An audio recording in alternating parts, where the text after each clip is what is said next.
بسم اللہ الرحمن الرحیم. السلام علیکم. میں سید عمران شفقت آپ کی خدمت میں حاضر ہوں. پاکستان کی سیاست میں اچانک سے تیزی اور پھر اس تیزی کو کاؤنٹر کرنے کے لیے کچھ بندوبست کی خبریں جو تھی کہ مثال کے طور کے اوپر خبریں کچھ اس طرح کی تھی کہ کسی مطلب ججوں کی کچھ آڈیوز، کچھ ویڈیوز، کچھ مطلب وہ کیا کہتے ہیں، عمران خان صاحب کی کسی کے ساتھ گفتگو کسی خاص معاملے کے اوپر کسی منصبدار کے ساتھ، اور کوئی شاہ محمود قریشی صاحب کی گفتگو، اور پھر کسی جج کے بیٹے کی کوئی ویڈیو، کوئی ثبوت، اور پھر کسی صحافی کے بڑی خطرناک ایک سیاستدان کے ساتھ جو تھے وہ معاملات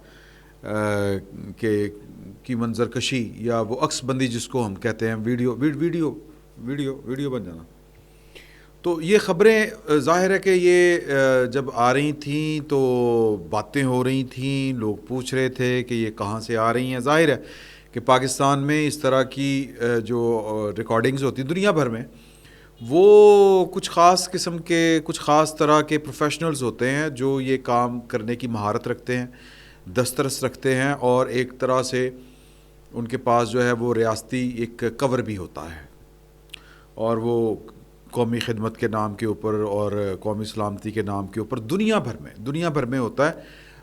طریقہ کار مختلف ہوتے ہیں. کہیں پر پیشگی کوئی منظوریاں لینی ہوتی ہیں، کہیں پر جو کانگریس یا ایوان بالا یا ایوان زیریں کی جو کمیٹیز ہوتی ہیں وہ اوور سائٹ کر رہی ہوتی ہیں، ان کی نگرانی میں سارا کچھ ہو رہا ہوتا ہے. ان کی پیشگی اجازت بعض اوقات ان کی اجازت کے بغیر بھی ہو رہا ہوتا ہے، لیکن جب پھر وہ پکڑا جاتا ہے تو وہاں پر ایشو بن جاتے ہیں. یہاں پر معاملات کچھ اور طرح کے ہیں، ابھی ہم سیکھنے کے پروسیس میں ہیں. تو وہ خبریں اس طرح کی جب آنا شروع ہوئی تھیں تو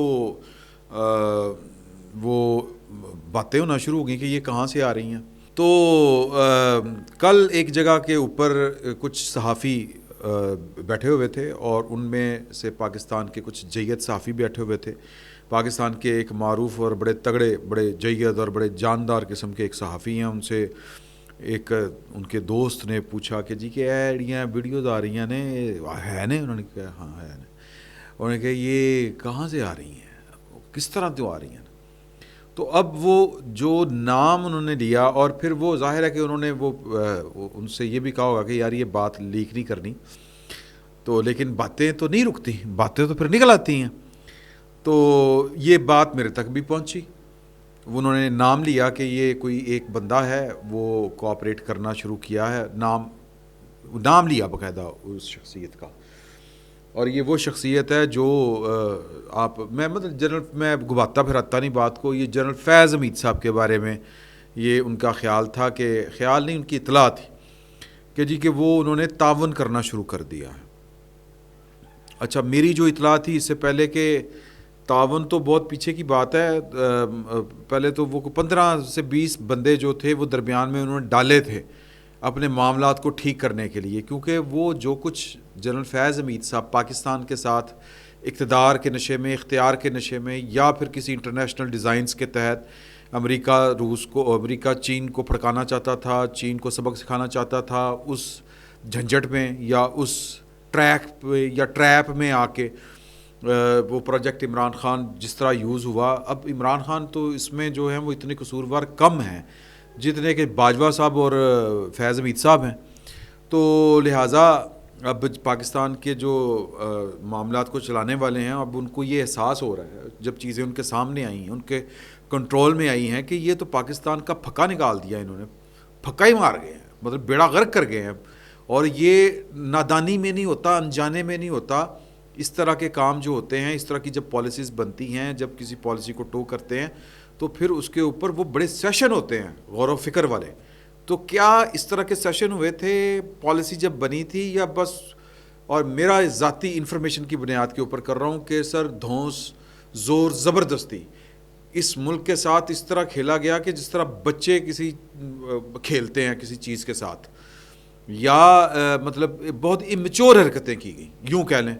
اور یہ فقیر آپ کو اپنے صحافی برادری کے کچھ دوستوں کے حوالے سے بتاتا ہوتا ہے باتیں، کہ جب وہ بریفنگ سے اٹھ کے آتے تھے تو وہ کہتے تھے کہ اس طرح کے جرنیل ہم نے پہلے زندگی میں کبھی نہیں دیکھے، اس طرح کے ایٹیچیوڈ والے، اس طرح کا طرز عمل والے، کہ جن کے لیے کوئی مسئلہ ہی نہیں ہے، چکر ہی کوئی نہیں ہے. پہلے تو پاکستان جو ہے سر 75 سال جیسے بھی چلا ہے پاکستان, مطلب بڑے سارے سیریس ایشوز کو ڈیل کیا ہے پاکستان نے, ایک ریاست کے طور پہ چلا ہے. مطلب ریاست کو خالہ جی کا واڑا سمجھ لینا, اس طرح کے ایٹیچیوڈ کے جی کہ نہ غور و فکر نہ تدبر, کچھ سوچتا ہے بندہ اور پھر اس کے اوپر مغز ماری ہوتی ہے اور پھر ادارہ جاتی سطح کے اوپر فیصلے ہوتے ہیں, غور و فکر ہوتا ہے, پھر جا کے چیزیں جو ہوتی ہیں ان کے اوپر ڈیسائیڈ ہوتا ہے. یہاں پر تو جناب کر لیں گے, مسئلہ ہی کوئی نہیں, چک لیں گے, پھڑکا دیں گے, یہ کر دیں گے, وہ کر دیں گے. یہ سارا کچھ پاکستان میں پچھلی رجیم میں پچھلے دور میں ہوتا رہا, تو برا پھنسے ہوئے ہیں.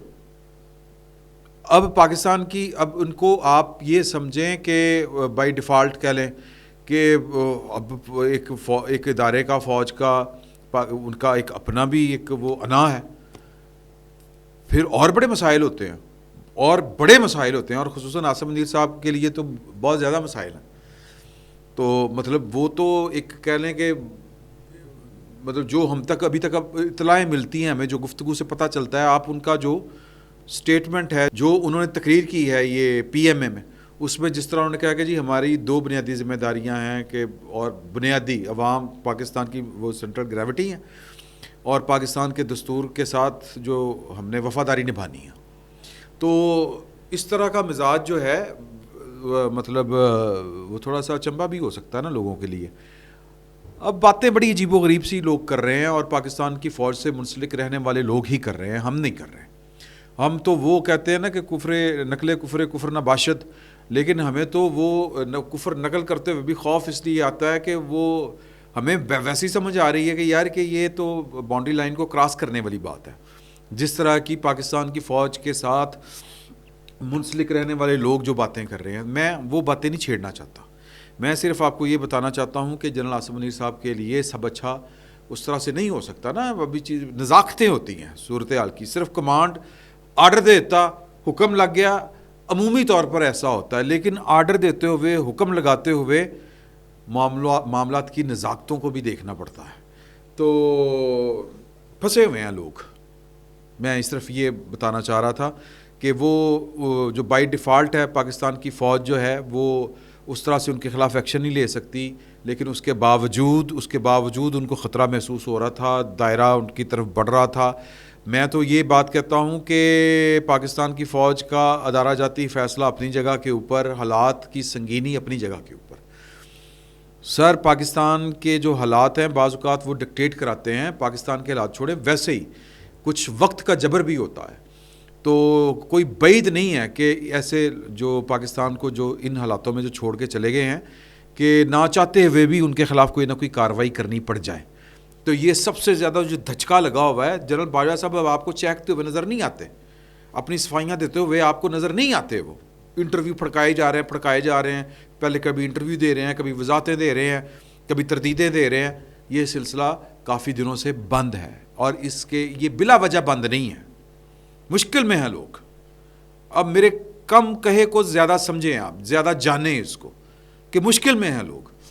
تو اب وہ مشکل کا حل بھی تو نکالنا ہوتا ہے.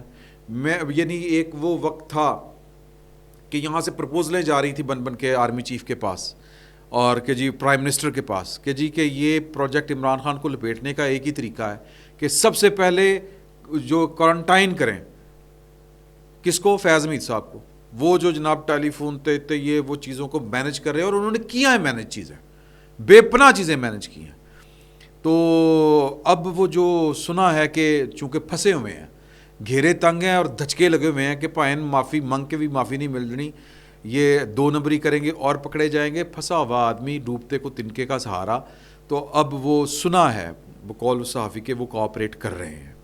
اب اس خبر کے بعد, یہ کل رات کو خبر اس فقیر کو جو تھی وہ وہاں پر بیٹھے ہوئے کچھ لوگوں سے پتہ چل گیا تھا, مجانیاں پہنا.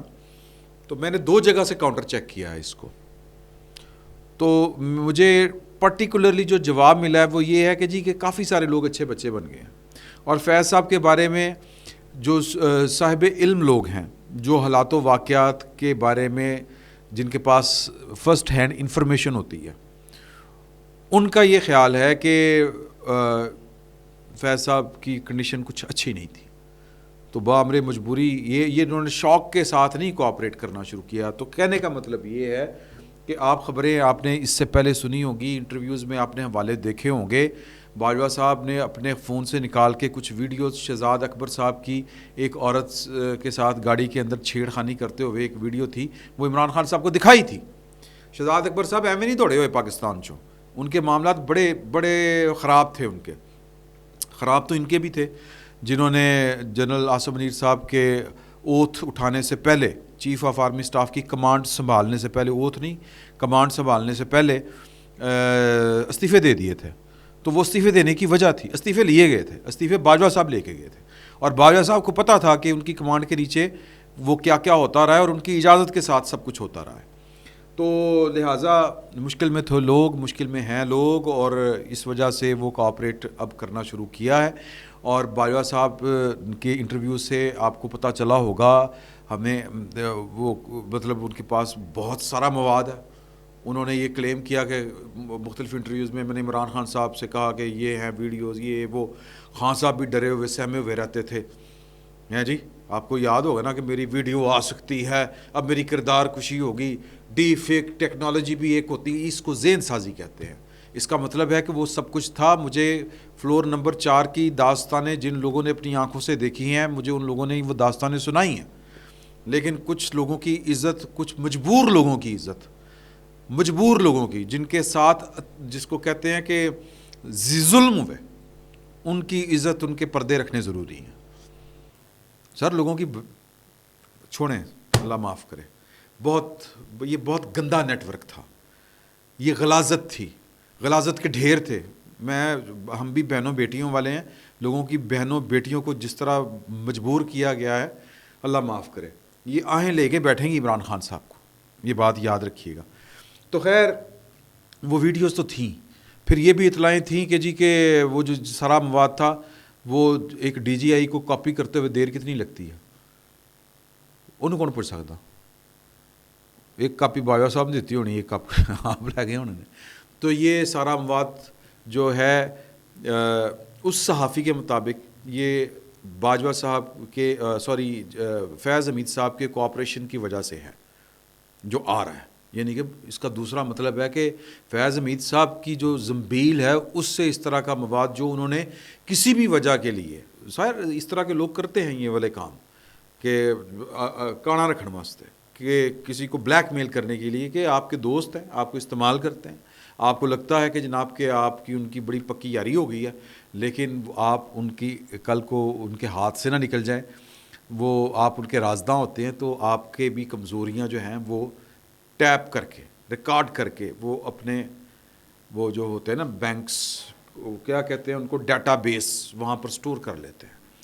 تو اس صحافی کے مطابق یہ جو کچھ آ رہا ہے اس کا مطلب ہے کہ فیض حمید صاحب کے ڈیٹا بینک سے آ رہا ہے اور وہ معاون و مددگار ثابت ہو رہا ہے. اور باقی جو مجھے 2 جگہ سے جہاں سے میں نے کاؤنٹر چیک کیا, جن کے پاس ڈائریکٹ جو ہے وہ انفارمیشن ہوتی ہے, انہوں نے کہا جی اور بھی بہت سے لوگ ہیں جن کے قبلے سیدھے ہو چکے ہیں, وہ کوآپریٹ بھی کر رہے ہیں, مکمل تعاون کر رہے ہیں. اور اب وہ پتہ نہیں, نام نہیں انہوں نے بتایا کہ اور کون کون سے ہیں. صرف فیض حمید صاحب جو ہیں وہ رام نہیں ہوئے, یا فیض حمید صاحب جو ہیں وہ تیر وانگو سیدھے نہیں ہوئے, بلکہ جس کو پنجابی کہتے ہیں سوتر, اور بھی بہت سے سوتر ہو چکے ہیں. تو اس کا مطلب دوسرا کیا ہے؟ اس کا دوسرا مطلب یہ ہے کہ وہ نہیں ہونا جو خان صاحب چاہتے ہیں یا جو بندیال صاحب چاہتے ہیں, وہ نہیں ہونا. فی الوقت اتنا ہی, بہت بہت شکریہ.